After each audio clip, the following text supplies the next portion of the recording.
Ya, Om Swastiastu, selamat pagi anak-anak. Hari ini kita ketemu lagi, semoga semua dalam keadaan sehat. Dalam pertemuan kali ini kita akan membahas tentang yaitu ekosistem darat. Ya, dalam materi ini kita akan bahas tentang pengertiannya, ciri-cirinya, jenis dan manfaatnya. Kita mulai saja. Yang pertama kita ketahui dulu pengertian dari ekosistem darat tersebut. Ya, sesuai dengan namanya, ekosistem darat merupakan ekosistem itu interaksi antara makhluk hidup dan juga lingkungannya yang berada di wilayah daratan. Sehingga ekosistem darat merupakan kehidupan makhluk hidup dan lingkungannya yang ada di wilayah daratan. Berikutnya tentang ciri-ciri ekosistem darat. Yang pertama cirinya adalah memiliki lingkungan fisik berupa daratan. Sudah pasti itu ya. Dan vegetasinya dominan dalam skala luas. Yang ketiga, jenis tumbuhan dan hewan beradaptasi pada lingkungan atau wilayah daratan ya. Jadi jenis tumbuhan dan hewan beradaptasi sesuai dengan lingkungannya. Ya, misalkan yang berada di dataran tinggi, jenis tumbuhan dan hewannya tidak sama dengan yang ada di daratan yang lebih rendah. Itu contohnya. Kemudian kita beranjak ke komponen ekosistem darat. Itu terbagi antara menjadi dua, maaf. Yang pertama ada komponen biotik, yaitu komponen yang berupa makhluk hidup ya, yaitu binatang, tumbuhan, manusia serta organisme lainnya. Yang kedua ada komponen abiotik, yaitu ada suhu, cahaya, matahari dan air, iklim tanah, batu dan lain sebagainya yang ada di lingkungan tersebut. Selanjutnya jenis-jenis ekosistem ya. Dalam ekosistem darat ada beberapa jenis ekosistem, itu ada 7. Yang pertama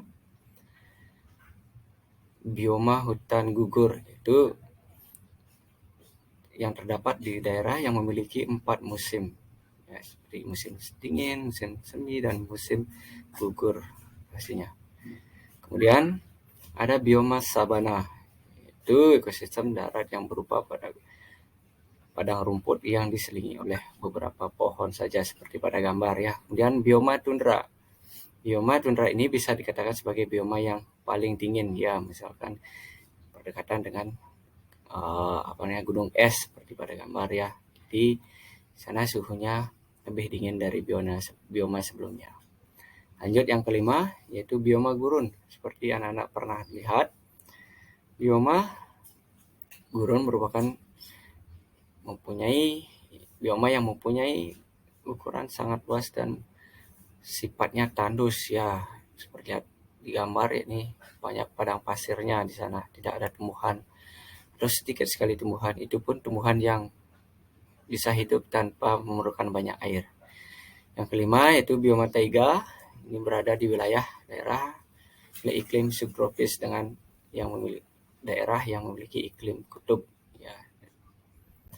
Yang keenam, ini banyak kita ketemu yang ada di Indonesia tentunya, itu hutan hujan tropis. Sesuai dengan namanya, ini berada di daerah yang memiliki iklim tropis, yaitu daerah yang dilalui oleh garis khatulistiwa. Nah, Indonesia termasuk di dalamnya.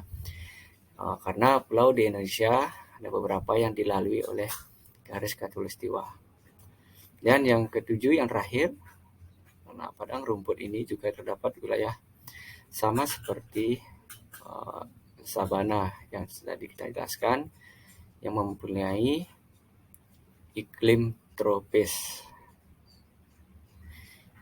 Ya, baik, kita ke pembahasan berikutnya tentang manfaat dari ekosistem ya. Dari ekosistem kita tahu bagaimana hidup habitat hewan yang ada di ekosistem darat atau di daratan. Bagaimana kita tahu banyaknya ada jenis tumbuhan di ekosistem darat tersebut.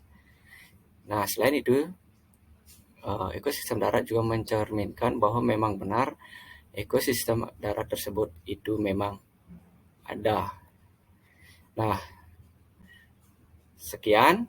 Jadi, pembelajaran hari ini, silakan anak-anak buat ringkasan nanti di rumah.